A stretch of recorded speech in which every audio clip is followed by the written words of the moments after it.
What's up, and welcome back to the House of Tarot Tallahassee. I am Kaydoz. Thank you so much for your love and light. Thank you for joining into the spiritual space. Today we're going to talk about the Rising series, or we're on the Rising series, and we're talking about Capricorn Rising. So if you're a Capricorn Rising, come on in, y'all, have a seat. Yes, let's get into it. So Capricorn Rising, we're going through the birth chart. So if you don't have your birth chart in front of you, pause the video, get your birth chart, do what you need to do. Your birth chart allows you to see exactly how your house placements are set up. Your house placements are set up depending on the method or the system that you use, whether it's Placidus, whether it's whole house system, whether I think it's like Knock, it's another one that starts with a P. Don't get me into the whole methods or the systems, but usually it's either like a Placidus or a whole house system if you're using Western astrology systems. So if you're like on Cafe Astrology or Astro.com, it's going to be one of those two, child. More than likely it'd be Placidus. So with that being said, check into your birth chart, see exactly what your rising sign is. If you have a Capricorn rising, bam, bam, bam, boom, boom, boom. This is the video for you. You feel me? Okay. So Capricorn rising. So if you have a Capricorn rising, that means Capricorn is sitting in your first house. Within this video, we're going to go over the first house, the fourth house, the seventh house, and the 10th house. We may touch on the 12th house depending on how much time we have. We will just see, child. So the first house is our ego, how we perceive the world, how we like to come off in the world, or where we're comfortable or safe coming off in the world, or how we're coming off in the world. The first house also encompasses our personality in a sense. You know, who do we feel that we are? Who do we feel that we can be? Our fourth house encompasses our family, our roots. Where do we come from? City, place, state, home, home environment. What was the emotional support like in home, or what was the emotional support like within like the parental guides, or just family in general? The seventh house is more of our relationships. This is personal relationships as well as partnerships. The seventh house also deals with karma. It also deals with any kind of pairing of the two. So, like I said, business partnerships, relationships, friendships, open enemies, things like that. All right. And then the 10th house is our house of career, status, and how we want to be seen within the community, to a group of people, to our pupils, I guess you can say. So it's our status, it's what we rise to the occasion as, or how we rise to the occasion in our society. And then the 12th house, if we do get a chance to touch on it, this is our house of psychology and a bit of spirituality, as well as our beliefs. This is a house of lost or unknown things. These are things that are lost or unknown to us. This is also the house of escapism. So those are the houses that we are going to touch on. Like I said, possibly the 12th house. But I'm going to go through Capricorn rising within those houses, or within how it falls out in the birth chart. So if you have a Capricorn rising, then your fourth house would be Aries. Your seventh house would be Cancer. Your 10th house would be Libra. And then your 12th house would be Sagittarius. Yes. All right, just making sure. I'm like double checking it in my mind. All right, cool. So Capricorn rising, thank you for coming. All right, so with Capricorn in your first house, like I said, being the ego, being how you feel about yourself or how you want to express yourself in the world, Capricorn rising is a very straight shooter. They like straight from the hip. You know what I'm saying? These people really don't pull a lot of punches. You know what I'm saying? Like, these people are structured in the way that they approach the world and how the world sees them. These are people who look responsible. These are people who look like they got it together and put together. Honey, I'm not saying that they don't. I'm just saying that these are people who make sure that they have this traditional like look about themselves. You know what I'm saying? Whether it's a clean cut or whether the hair is just manicured in a certain way, you're going to know a Capricorn rising when you see them. It's going to be something that you notice about them that's well manicured, well taken care of, well put together. These are people who are always making sure, like I said, that they're not only their appearance is put together, but how they come off into the world. So this is people who are very, very aware of their grammar, how they sound, how they speak, how they are intellectually or respectfully being approached, or the boundaries that they have in life as well. So these are people who also have boundaries, and they make sure that you see them, right? Because we're talking about Capricorn, we're talking about that structure, we're talking about Saturn, right? So within that being in your first house, Capricorn rises is a person or an energy within a person who allows that structure, or yearns for that structure or that stability within themselves. So like I said, they definitely come off as a person who is put together, have their shit together, whether it be financially, emotionally, mentally, stably, emotionally, mentally, physically, spiritually. They are very stable, or they come off in that way, right? These are people who aren't very well with their emotions either. That's why we have Cancer on the seventh house. Their partnerships is what allow them to be vulnerable and allow them to really understand emotions. But Capricorn rising, like I said, these are straight shooters. You know what I'm saying? Capricorns are definitely, these are people who are pessimistic and not optimistic. They're like, listen, if it's tried and true, or if it makes sense, if it's practical, if it's if it's practical, then I'm gonna go with it. These are the problem solvers, Capricorn risings. These people definitely see a problem within friend groups, within relationships, and they definitely are looking to solve or to help solve a problem in any way that they can possible. Again, this is go energy in the first house. So this is a person who definitely rises to the occasion. This is a person or energy who is able to stand with or withstand the test of time. You know what I mean? So this isn't a person who is going to give up or anything like that. This is the person who you're going to see that is, what I'm saying, every day they're hitting it, or they're what is it, like putting the feet to the pavement kind of thing. You know what I mean? And even if they're not like literally putting the feet to the pavement, they're delegating that within their life, or they're delegating that in a way to where it is very like eloquently seen. You know what I mean? Like, again, like I said, these people, they got the real flavor. They got they real put together. These are the people who, may not wear too many flashy colors as well. Capricorn rising, want to keep it, very minimalistic. But at the end of the day, they definitely bring a certain type of regalness within their appearance, or within their approach when they walk into a room. You know what I mean? Capricorn rising is very much like, ooh, who boss that is, like, or who mama that is, who daddy that is. Like, they definitely bring that air of energy within them. Uh, yeah, so that's Capricorn on the rising. Let me see if I want to say anything about the rising Capricorn. Like I mean, these people are about their business. These people are, like I said, they are a structure in the way that they do things.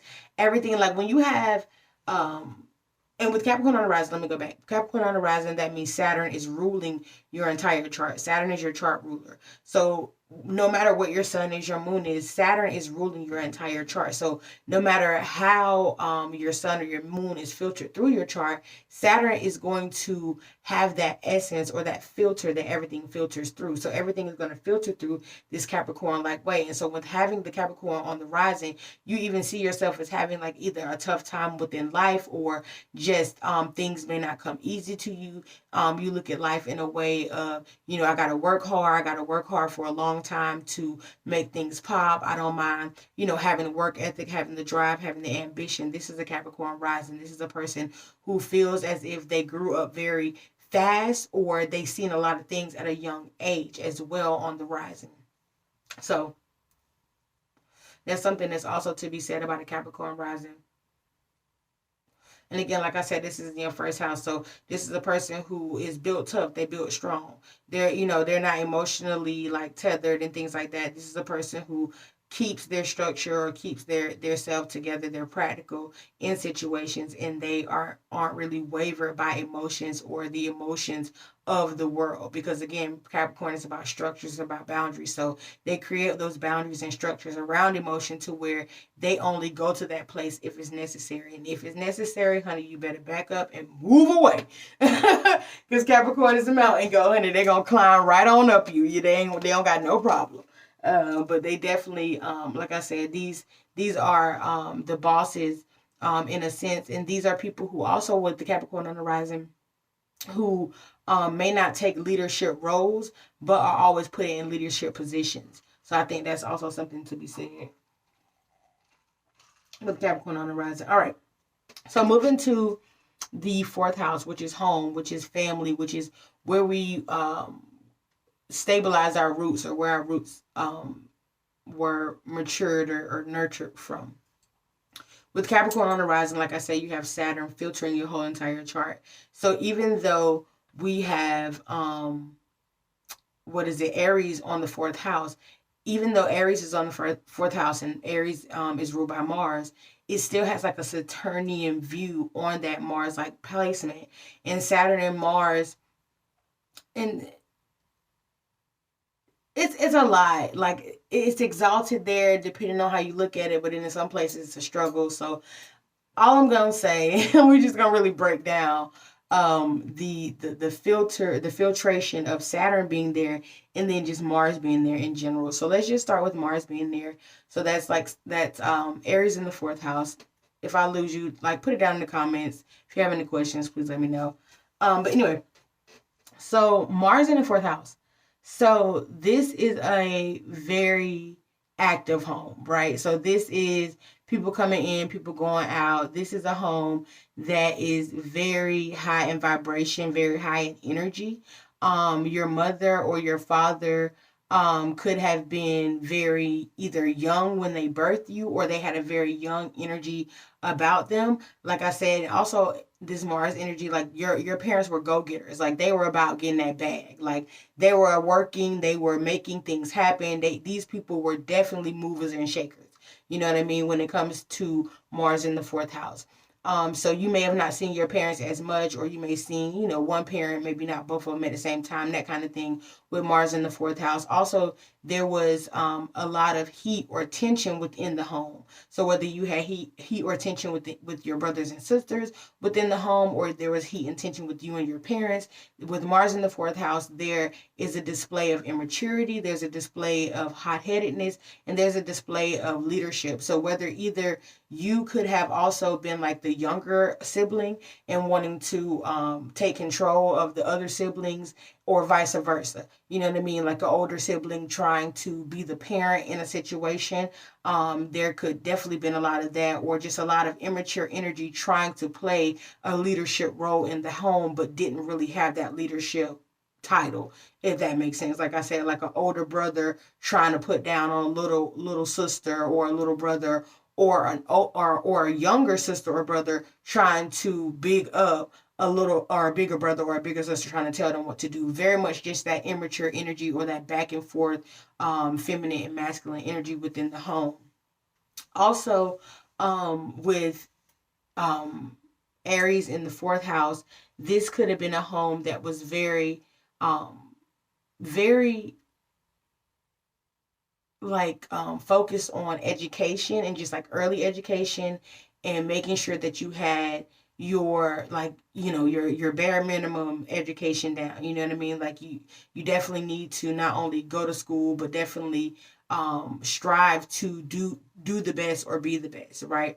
Not to say that, again, like I said, there was a lot of energy in and out in your home. Not to say that the parents was like focused on you actually, being the best and doing the best, but there was definitely a focus on having the essential knowledge, or having a level of knowledge or leadership within your educational level, because Aries is a very, very competitive sign. So there's also could have been a lot of competition within the home, within you and your brother. Again, like I said, you and your mom, or anyone that was in the home with you, because Aries energy, like I said, it's this sporadic energy, to where there could have been multiple people either living with you or in your home with Aries in the fourth.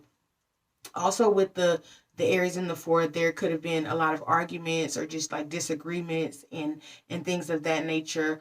And a lot of like head injuries. I'm sorry, like dropping babies on the head. That could be Aries in the fourth, or falling on your hair, running into glass doors, head on first, that kind of thing. Like those are incidents or things that could happen when Aries is in the fourth house. Also, fires or houses burning down, or burning down like family memories, or burning down the family home, or the house being burned down for whatever reason. That can also be a symbol or indication of Aries in the fourth house. So like just losing those memories, or losing those adolescent memories, because again, Aries is that child, that baby. So losing those memories. Also, Aries in the fourth house could have been just like a feisty mother or a feisty caregiver, someone who kind of yelled a lot. They meant well, but they were just, they just had a fire about themselves, and they definitely were impatient. So you could have had parents who were very impatient or impulsive when it came to like when they wanted things done, like they wanted it done now. They didn't want to wait, or they always made you feel as if things were on this like time sensitive or this time crunch, why is in the kitchen already clean? Like it was just always this thing about of always asserting dominance or their dominance of like I'm telling like why didn't you do it, like it just like always like this bickering back and forth with the mom or the parental figure at times. Also, I feel like with Aries in the fourth house, you could have been raised in a single family home, because Aries is just about that individuality. So there could have also been just, a disagreement between parents to where you only really stay with one parent because the other parent was, had a disdain for the other parent, or the other parent was just away. You know what I mean? Because again, that's just about that individuality with Aries. So you're staying in a single family home, and your caregiver really playing both roles, or playing that feminine and masculine role within the home, whether it was your mom playing both roles or your dad playing both roles. um, Let me see, what else do we have with Aries in the fourth?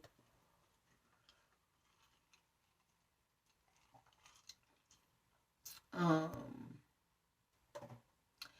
just a little small tidbit, like your mom could have been obsessed with shoes, like your parent. Like Aries is like the fashion diva. They like love shoes. They love to dress up and show out. They love to be seen in a way. In just like this regal way as well. You have Capricorn on the rise, and just this regal way again, like we're saying. So a parent who, they definitely had their goals draped out in their goals, you know what I'm saying? Love their reds, and just love their nice, vibrant tones and vibrant colors. Kind of little, you know what I'm saying? Little reds or whatever. And I can also see with Aries in the home, just having a parent who loves like candles and things like that, like having a parent who loves candles or like smell goods and things like that. And also, like I said, just like red energy within the home, like whether it was like nice red oriental rugs. But with Aries in the home, it's like the finest of the finest, the best of the best. You know what I mean? Like your parents are not even playing on the finest of the finest and the best of the best, honey. Like it is definitely going to be, also like that competitive energy too, like even within your family members, like your parents' house probably, like, not to say look the best, but I mean, let's be for real, it was cute. I mean, your parents was definitely on some like, if your aunties and them got this like new furniture set, or we're going with the trend, your parents maybe was like, or your mom was like, honey, that was cute, but let me show you what I can do. Like very much like, again, like I said, it's that competitive energy within the home. Also, maybe even made you compete against you or your brothers and sisters. You know what I'm saying? Like it definitely could have been some energy within that energy as well. Like pinned y'all against each other, or you felt pinned against each other because there wasn't enough interpersonal relationship within the home. That definitely could have been like, yeah, I think that makes sense. But yeah, from your mom or dad. But yeah, so all right, so let's move on. So yeah, because we had 18 minutes. Okay, so seventh house, we're talking about Cancer in the seventh house, right? Across from Capricorn. So Cancer in the seventh, this is your relationships, this is your partnerships, this is what you attract. This is not only what you attract, but this is what you feel comfortable with within a relationship. This is that Venus energy, right? This is what you feel that is very attractive to you as well, honey. This is your manifestation house, right? So also your house of partnerships, karma, things like that. So with Cancer in your seventh house, so, and open enemies. So with Cancer in your seventh house, this is the energy that not only that you attract, but you feel comfortable with. And Cancer energy is an energy of just the nurturing, the mother, the energy that you may have not felt growing up, or that your upbringing provided you. Like I said, with the Capricorn rising, you might have felt like it was a hard knock life. You might have felt like things weren't easily given to you, or things weren't easily handed to you. You may have felt like you had to work a little bit harder for those things. So finding that nurture within a partnership, finding that level of vulnerability within a partnership is not only something that you need in this lifetime, but it's something that you crave. So Cancer is a sign that is very open with their emotions, and allowing one to not only come into that emotional cave, or emotional den, but they nurture you all as a Capricorn rising within that den, and they nurture you all in a way of understanding your ideas, understanding that life may have been perceptually hard for you, or situations may have been hard for you, but there is love out there. So a Cancer, or Cancer on the seventh house, or Cancer energy on the seventh house, is not only, like I said, something that you attract, but it's something that you yearn for and need in this lifetime. And that energy also matches within. I always think of Capricorn energy as just like, or Capricorn and Cancer, just like the family or the couple energy, like the real life couple, the real life, like every day, like mom and dad who got all these kids and they just so happy to be like together. Like that's very much that energy. And I feel like Capricorn risings crave that family. They crave that closeness. They crave that ability of something to call their own after they have worked hard and brought home the bacon. They want to be able to have something to understand them and to relate to them, and to not only be loyal, but to be in kinship with them. So Cancer on the seventh house not only brings that, but it allows the Capricorn rising to understand their vulnerability, and to understand that it's okay to have emotions. It's okay to love. It's okay to trust. It's okay to allow yourself to unwind within another person. So love that, love that, love that. Also just another, some tidbits of, uh, Cancer on the descendant. Also, within relationships, Capricorn risings help the Cancers to become grounded within their emotions, and to become grounded within reality of, what emotions to thrive on, and what emotions to kind of take a back seat on, and to be more practical and problematic and practical, and to problem solve their problems within situations when it comes to love, or when it comes to life in general, because Cancers are highly sensitive to not only emotions, but to just the rhythm and the beat of the currency of life. So that's really important, and a really good balance and duality. So um yeah, hope that made sense within your Cancer partners. Yeah, get you a Cancer partner. And even Capricorn rising, get close to some water. Allow yourself to unwind, allow yourself to reflect, because Cancers also allow you guys to reflect.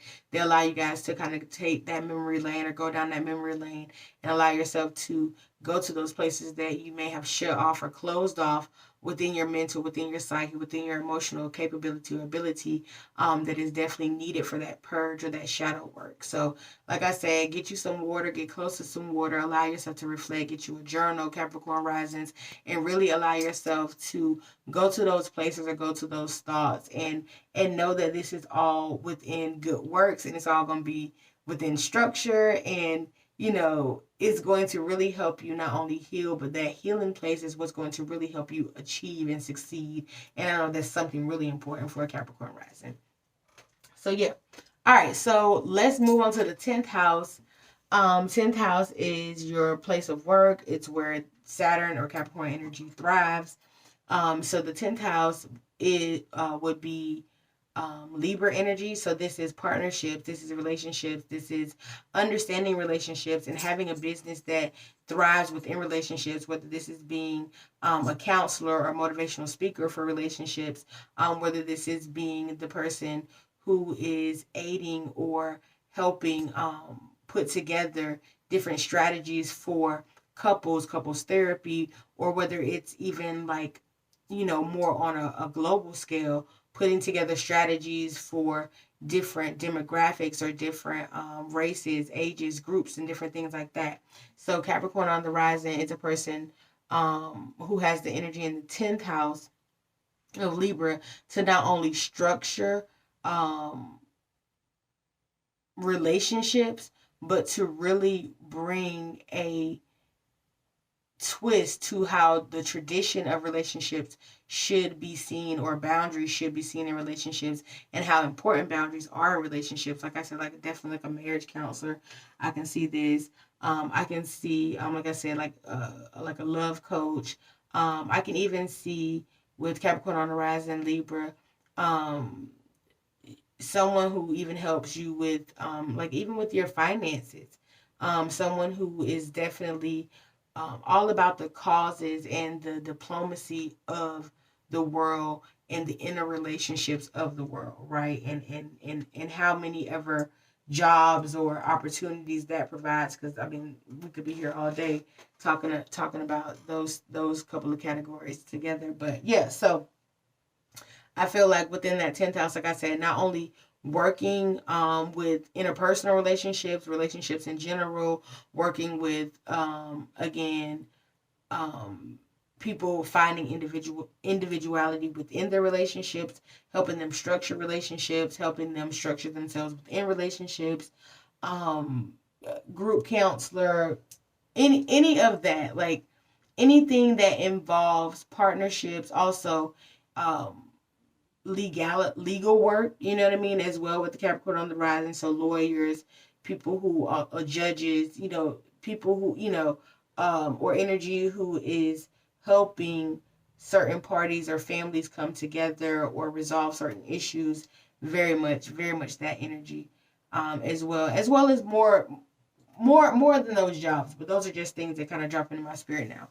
All right, so I think we're gonna land there. I don't want the video's already like 26 minutes. I'm sorry, y'all. Love y'all. So, with that being said, if you have any comments, put them down below. If you want to follow me on Instagram, I am House of Tarot on Instagram. If you guys would like to cash at me any donations to build a channel, I'm here for it. Let's get it. Let's go. My cash app is kdoz333. Venmo kdoz333. Same thing. So, yeah, peace and blessings, love and light. I appreciate y'all. Gang, gang.